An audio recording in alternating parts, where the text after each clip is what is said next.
Get your stinking rat out. It's late night large. Welcome to a late night large that drove a meth lab to the airport. Pleading his innocence while being tased is me, Aaron Bliss, while demanding his constitutional right to a cavity search is Mike Large. How are we doing, Mike? I'm all right. Good week? Just, yeah. It's been another week in lockdown, man. Like, very little you can say. Shit happens. Keep waking up every day. No matter how much beer I drink the night before, I still wake up. So, yeah, blessing or a curse, up to you. Eat, sleep, work, masturbate, repeat. Wow. Eat, masturbate, sleep, masturbate, drink, masturbate, work, masturbate. Masturbate at work. Repeat. Yeah. Sorry. Wow. Crude. Yeah, fantastic. How's your week been? Yeah, no, pretty much the same. It's very strange being like this amount of time without proper human company, like you say, because it's weird. You start getting stimulation from the silliest things that aren't really that important. Like I had this morning, I randomly woke up at 5 a.m. In fact, I think it's about 4:45. And you know when you wake up and your eyes aren't heavy, you're too alert to just go back to sleep. And instead of like panicking about it or thinking, oh, for fuck's sake, I just like, oh, well, I picked up a book. I read for about 20 minutes, stuck on Match of the Day 2, watched that. And by the time I'd done that, I felt sleepy enough, went back to sleep for another couple of hours. And it worked well. I was like, well, I could get used to this, go to bed, sleep for 5 or 6 hours, get up at the crack of dawn, do something for an hour, go to sleep for another couple of hours. But yeah, as we know, it doesn't often work like that. No. But yeah, probably similar to you. It is weird. You do find yourself sometimes in a bit of a state mental health wise, just like, oh, is this just because of the isolation or is it something else? But here we are. We're still, I mean, it's the tail end of winter, isn't it? God stuck his fingers up at us. No more snow for us. So sadly, all we've had is sort of gale force winds, bit of fog and rain. Good. I don't want snow. Well, maybe you Fuck don't. Snow. Some of us do, all right? Some of us. Who are these people? The children? Yes. People like me. The old folk don't want it, do they? Well, They go slipping around and falling over and breaking hips and shit. What happened to you laughing at old people who fell over in snowdrifts? You've changed, man. But my point is, they don't fucking want it. Nobody who actually. If there's any good time to have snow, it's in a lockdown where you can't fucking go anywhere and do anything anyway. But no. Mike's still just an inconvenience. It's still an inconvenience. So I'm happy that it's fucked off. If it comes back, it's your fault. Come. There.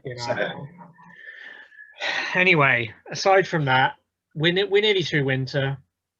We've just gone past Valentine's Day. Mike, did you send a special Valentine to a special someone? Did I fuck Valentine's Day? Bullshit. So you didn't do your normal thing of signing 50 cards, posting them out, and then they miraculously come back through your letterbox, saying to everyone off, "Can everyone's all over Mike?" No, I don't need to do that. Yeah. All right. So I'm with my toes. Use my left hand. Use my mouth.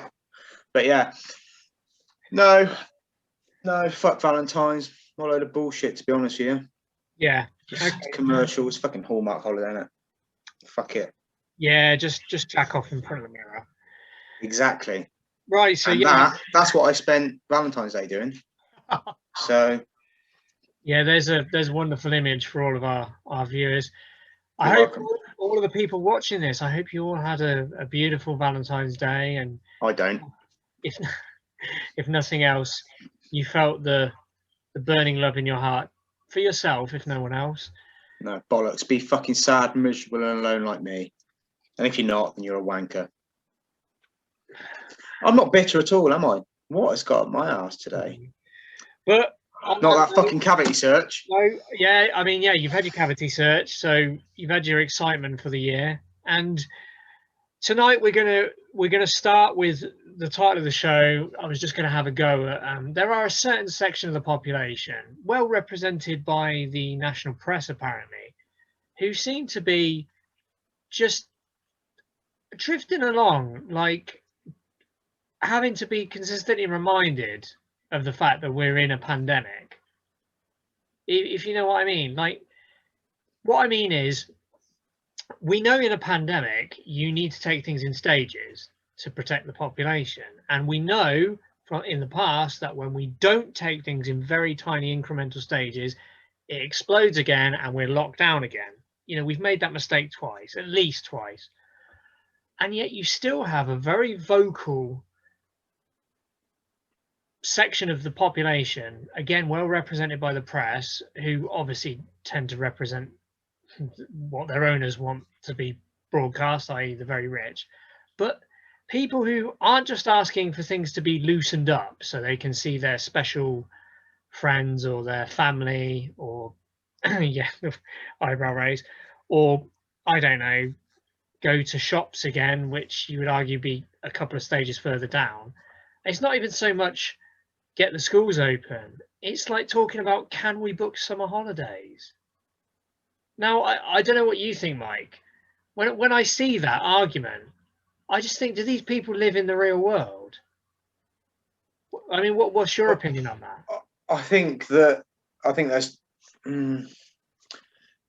I get where you're going, but I think there's probably two types of people that will be doing that. And you're right. There'll be those that don't live in the real world, and then there are those that are just desperate not to. Yeah. So, you know, there'll be those that are just, you know, when we know the type of people that we're talking about. I slag them off enough. What's more between friends? Go on. Fuck them. The fucking window lickers of the world, right? No, but you know what I mean. Yes, you're right. There will be people that are just fucking unaware of what's going on around them. So much so that they just don't see a problem with anything. They just want to book a cheap fucking summer holiday so they can go and get pissed up or drag their fucking skanky fucking family off somewhere and do something, I don't know. But yeah, and there will be those that actually just feel like they need it, feel like they desperately need that time to come. So it's not necessarily a, you know, I think that some people asking that question won't be, look, I just want to fucking go on holiday. It's a, when are you going to tell me it's okay to escape and get away? You know. I see what you're saying. I think you've been very generous in that, but no, I definitely think you're right. There are some. It's a desperate form of escapism, isn't it? It's a figurative escapism for a literal escapism. You don't really know whether they believe it's going to happen. They just want to be told these fairy tales. But for anyone else who genuinely is kicking up a stink about why they can't fly out of the country when there's a fucking pandemic raging, let me make it crystal clear. You don't deserve a holiday abroad. None of you. You know, the fact that you're still alive is because of the rest of us making sacrifices for you and your family. So don't fucking tell me that you deserve a holiday abroad because of all these sacrifices. There's a lot of people a lot worse off than you who've suffered a lot more. And it's just, honestly, can we just get to the stage where the cases are low enough that we might be able to get most of the kids back to school and then think about maybe some of the shops opening. And only at that stage, where we vaccinated the vast majority of the population, which will probably be not before summer at least, start to think, oh, maybe we could do nice things. But again, it's not just relying on us, is it? Because it's a global pandemic. Just because you want to go and visit the pyramids in Egypt doesn't mean that the Egyptian government want the UK variant mutation COVID in their country. You know, do you think about that? Again, it's this kind of, there is definitely I think a strand of British exceptionalism here.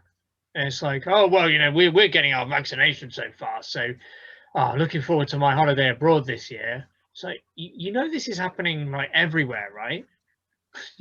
They're not just going to go, oh, the Brits are coming, quick, roll out the red carpet and nobody get anywhere near them because they're going to spend money and we don't mind if they bring a variant because we love the British blessing us with their presence. Nobody fucking loves the British. Newsflash. That's not true. That's not true. The British love there are a lot of people. The British love the British. There are a lot of people love the British accent, which I find a bit strange. If there is such a thing, what do we mean by British?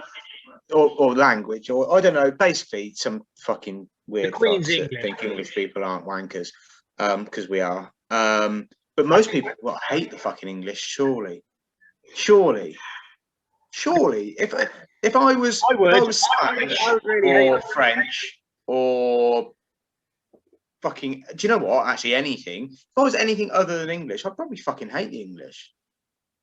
I have to say, I'm probably the equivalent of a. They refer to some people as like self-hating Jews or people like that. I feel like I'm a self-hating Englishman, to be honest. I don't even need to be of a different nationality to hate my country. No, see, I wouldn't say I'm that. I think my thing is I just hate people. I don't give a fuck where you're from. I don't like you. But yeah, no discrimination. It's just misanthropy across the board. Black, white, yellow, male, female, child, English, Spanish, Russian, Brazilian, Mongolian, American. Don't be an arsehole. Yeah, I just hate you all. But brilliant. Yeah. So yeah, basically nobody likes fucking English. So no. But yeah. When you say people have British accents, I was just curious. Do you think what they mean is, I mean, when they say British, they presumably mean English, but do you think it's they only really know two accents? So it's either the Queen's English, i.e. spoken on the BBC World Service, or it's Cockney. I don't think they know any other. Yeah, most countries around the world, that's what they know of English people. But there are people in other countries are fascinated by.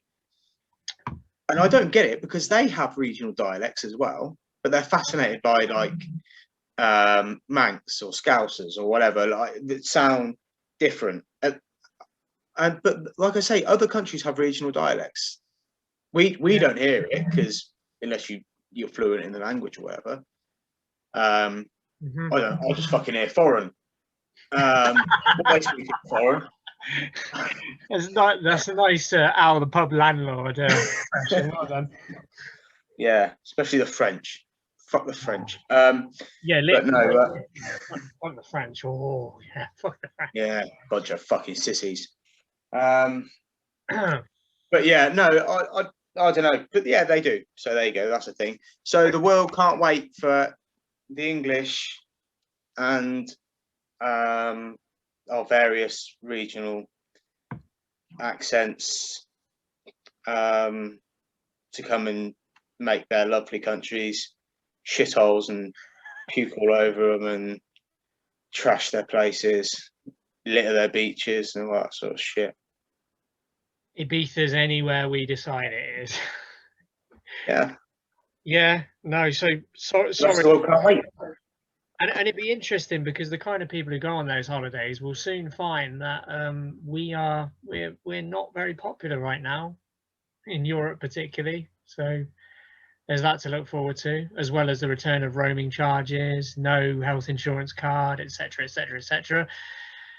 Mike, other than the assholes saying that they, their entitlement for a foreign holiday, things are kind of looking okay in the sense of finally we're getting a steady movement in the right direction in terms of the numbers. So according to this latest one from Public Health England on the Guardian website, daily deaths are now less than 250 a day, which is less than over 100 less than last week. Hospital admissions are down, although still higher than we'd like them to be. Daily cases are significantly down, which is good news. So it's all moving in the right direction. Apparently, we've given at least the first vaccination dose to nearly 23% of the population, which, fair play.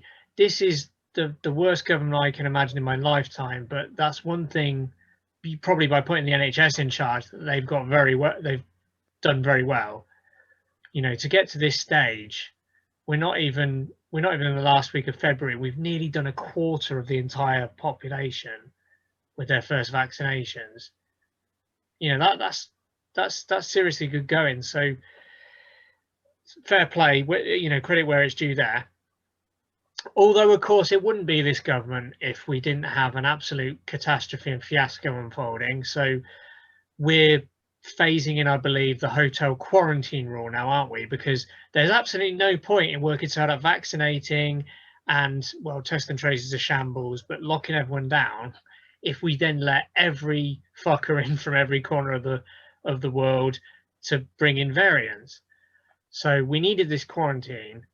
And a quote on the Guardian website, hotel quarantine, a border official has apparently said rollout in England is an absolute joke. So what do we think about that, Mike? Is that going to go really well, the hotel quarantine, based on that quote from a border official? Not surprising, is it? Yeah, it's par for the course. It's almost like they feel like they have to make up for the fact that they've had some success. Oh, what can we fuck up now? I mean, come on, we have to keep people on their toes. So maybe it is that. Maybe it is that. Maybe they just don't know how to succeed. They don't. Hang on a minute. Hang on. We're going to start getting some fucking praise in a minute. Somebody fuck something up quickly. Can't have it. Well, there is an argument, Mike, that when you say they don't know how to succeed, you're actually pretty close to the mark. I'd add the 2 words after it, without lying. So, for instance, you could argue they succeeded by getting Brexit done and winning an election, despite the fact that both of them were based on flagrant lies. And before you say, oh, everyone says that the other side's lying. No, I'm talking about the biggest lie. The whole Brexit thing, everything Boris Johnson said practically is a complete lie. The one we discussed last week, for instance, the rumblings in the north of Ireland. So that's continued, and now we're getting comments like Michael Gove wants to renegotiate the Northern Ireland Protocol. This was something they insisted was done, dusted, and an amazing deal on Christmas Eve. They're treating us like complete mugs. Again, par for the course. Yeah, but I see what you mean, because arguably, if we do take what you say, which is they don't know how to succeed without lying, that makes sense, because a pandemic, they can't get away with bullshitting and lying to people. They can to a certain extent. Yeah, I'm going to say they can. Well, they're still at 40-odd% in the polls, so presumably they're doing a lot of lying that is hitting home. So yeah, I think that says more about the people they're lying to than themselves. I don't know. It speaks to to their ability or whatever. And it just tells you more of a story about the general public, who we know I love so dearly. And you have such a great amount of respect for their reasoning capabilities. Yeah. General behaviour. Yeah. Oh, absolutely. Yeah. Brilliant. So, Johnson, I have to admit, for the tiniest bit of credit I might give Johnson this week, is he sounds like he's growing up in his expectation management. But again, this is week to week. He'll do something fucking stupid next week to ruin it. What do you mean? Well, this week I saw him when he was, when he, I don't know if he had a press conference, but he made a few statements, and he was basically saying he wasn't given a concrete date. I think he said, hasn't he said something like they're looking to see if it's possible to begin opening schools from the 8th of March. So he didn't say categorically, but what he said is like, we want to do this in a cautious and irreversible way. And I think what he meant was, well, what he seemed to be trying to say was, we've learned our lesson. Every time we've tried to be optimistic and give people what they wanted before, we ignored the science and fucked up, and there's another big wave of this. This time, we're finally getting something right with the vaccine. We're not going to fucking throw everything, caution completely to the wind because we've been doing okay on vaccinations. We're going to be very, very cautious, and we are going to only unlock things bits and pieces at a time to mitigate the potential for having to completely reverse and have another fourth lockdown down the line. So may I say he sounded relatively sensible, like he had a brain in his head. But you and I know this could easily change next week, where he capitulates to his backbenchers and briefs the newspapers that there's going to be a big lockdown release in a couple of weeks, and we'll be back to square one. So I don't know. Do you think they can afford to do that again? What, another lockdown? Do you think that there's a huh? Do you mean politically or financially? Well, I meant politically, but both, I suppose. It's a good question. I mean, I would argue in normal times they would never get away with it, particularly since, again, over 100,000 people are already dead. And if they had to lock down again, I don't see how people could ever see that they had a clue what they were doing. But we've had that already, and they're at 40% in the polls. And I could argue that part of the reason for that is that the leader of the opposition, or rather the person who's supposed to be leader of the opposition, is doing next to nothing. The real leaders of the opposition, Marcus Rashford and I forget who else, Piers Morgan, that's it, his deputy. It makes a big difference when you don't have a strong oppositional party who claim that they'd be strong just because they replaced the guy that they claim was really unpopular. So, the argument is because unfortunately, the first past the post system only allows one of two parties to ever form a government. How it tends to work is the majority of the population in polling will say, I'll vote for one party, or one big party or the other, which means that no matter how fucked up things get with the government, unless the opposition party is popular in whatever way, people will just stick with their choice. That's the state of this country, is you have an appalling government, and just because you don't support an other party, we'll just stick with it. We'll let them screw us into the ground because, newspapers tell me this other party is not trustworthy. It's like, well, if we had a system where it wasn't a case of you can either have this shit or that shit, and you could choose a party that's very specific to the things you personally believe in and want to enact, there we go. We might finally unlock this hallowed idea of democracy again. That kind of feels like you were talking about you there. How do you mean? What? As in, like, you vote for yeah. me? No. No, we all know where the real vote should go. But no, it sounds like you were talking from me. It sounded quite raw, like that was your own actual. You're trying to say I was grinding axes, Mike? Yeah. Yeah, you know what? Maybe I was, because I got a bit tired of certain unpleasant people grinding axes for the last 4 or 5 years when I finally had a choice that represented me. So just gonna turn it back. And you know, he's not 20 points ahead. We were told he'd be 20 points ahead. Why is he not 20 points ahead? When he's had the easiest ride in the media that I can remember since probably Blair. So I don't know. Anyway, another big story, Mike, that I thought you might be interested in was, have you heard that Dominic Cummings has appeared in the news again?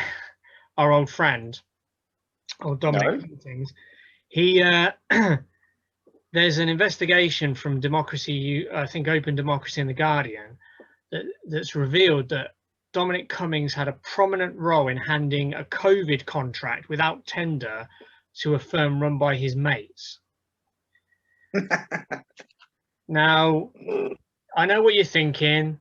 I know exactly what you're thinking. You're just going to sit there and go, surprise? But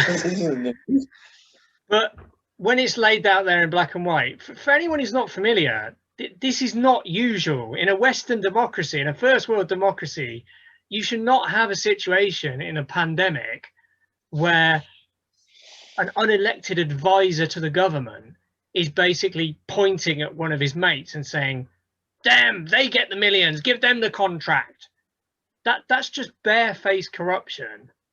That's the only word for it. And this is why this is actually a really big story, because we shouldn't be tolerating this kind of shit. It's like, I don't know, it's like me suddenly getting elected and then making Mike my special advisor, and he starts giving contracts to hookers and strippers, you know, to run. Can you imagine? To run sanitation and sewage and stuff like this, you know, and then people are scratching their heads and going, I'm not sure if I can see how this is a good deal for the taxpayer.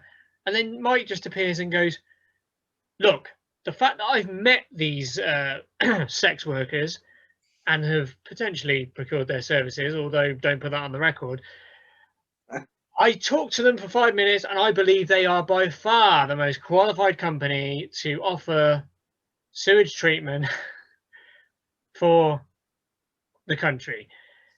You know, that's, I mean, as ridiculous as that sounds, that's not far off what happened with Dominic Cummings. This is what we're dealing with. And I know he's out of government now, but, you know, for the people who get really red in the face because they think a single mother is stealing their tax money or whatever, you know, this cunt is giving away hundreds of millions of pounds to his already wealthy buddies, who then potentially fuck up the delivery of stuff that we needed for the pandemic. So people should be a lot angrier than they already are. In fact, I mean, I'm not saying that Cummings should be dragged out and beaten to death in the street. I'm just saying that maybe putting him in the stocks and throwing some rotten vegetables at him, that would be quite funny. I think that's probably the least he deserves. But there we go.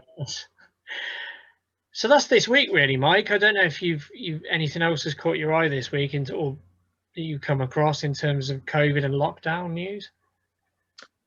No, not a lot else is not a lot else has gone on yet, has it? I don't think. No, I don't think we've really missed anything. I don't think we missed anything big. I don't think so. They still haven't made a particular decision on schools yet, so there's still no official notification. No, it's just lots of talk, isn't there? Nothing definitive. No, like decisive kind of or big decisions have been made. I did see another worrying news article. Again, it's difficult to understand how worried we need to be about this, because we've been here before. Last week we were discussing the South African variant. But there is another headline story in The Guardian saying new coronavirus variant with potentially worrying mutations found in the UK. So, I mean, we're never going to stop finding. We're never going to stop finding variants of fucking coronavirus. I think it's the word worrying that makes that story. That's the problem. Of course, I'm not saying that we're schooled in it, but we know enough because we've heard from epidemiologists and virologists long enough now to understand that this is how viruses operate. They're like anything else. They try and evolve, so they have differences as they grow and reproduce to try and, obviously keep themselves reproducing. So there's always going to be a weird little difference here and another variant there. But when you hear the word worrying, it's like, oh God, I mean, I try not to be too worried about it though. No, I'm not saying scaremongering. Is it worrying just because it's unknown? Maybe. No. I mean, The Guardian, despite not being a tabloid, is, can be just as prone to fear-mongering headlines. It gets clicks after all, so maybe they stuck in the word worrying because they thought otherwise, well, nobody's going to click on this story otherwise. There you go. So, no, you could be right. So, who knows?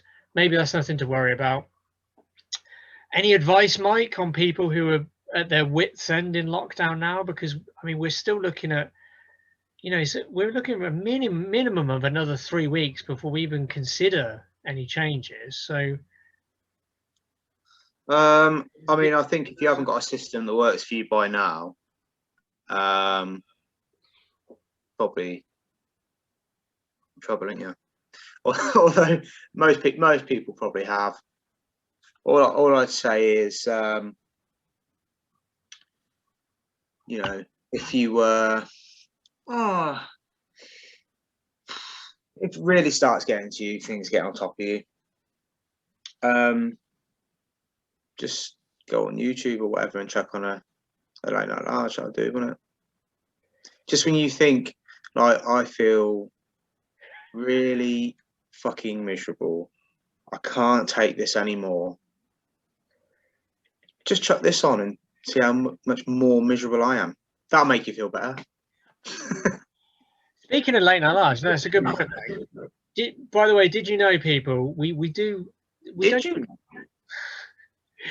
as a famous person once noted, did you know that we're multimedia here at Late Night Large? We don't just do this YouTube thing, Lockdown Large, Extra Time. That's not all we do. We have a back catalogue of podcasts. So these were our previous incarnation. Check out the podcast, the one I've just uploaded to Spotify, Apple Podcasts, all kind of other outlets, Anchor FM. Check it out. The latest edition is game shows. A classic episode where me and Mike debated the history, particularly of British game shows, but that was a lot of fun. So, check out the podcast. You don't need to stick on YouTube and pay attention to our ugly faces. You can hear our beautiful voices. Lull you to sleep with our foul language and dark insinuations. Yeah, do that. Yeah, on that note, enjoy another week of lockdown, people. Please try and keep your spirits up as much as possible. And until next time, we urge you to subscribe. Click on the little subscribe, click on the little bell. We will, of course, bring you much more entertainment next week. And, of course, you've got extra time to look forward to. And my birthday. So feel free to send me Venmo payments or my wish list in time for the 25th. So yeah, or just send him a load of abuse. Actually, or dog shit through the letterbox. Yeah, no, don't do that. That's what I'm getting him. Don't be an asshole. And on that note, good night, and we will grow you next week, people.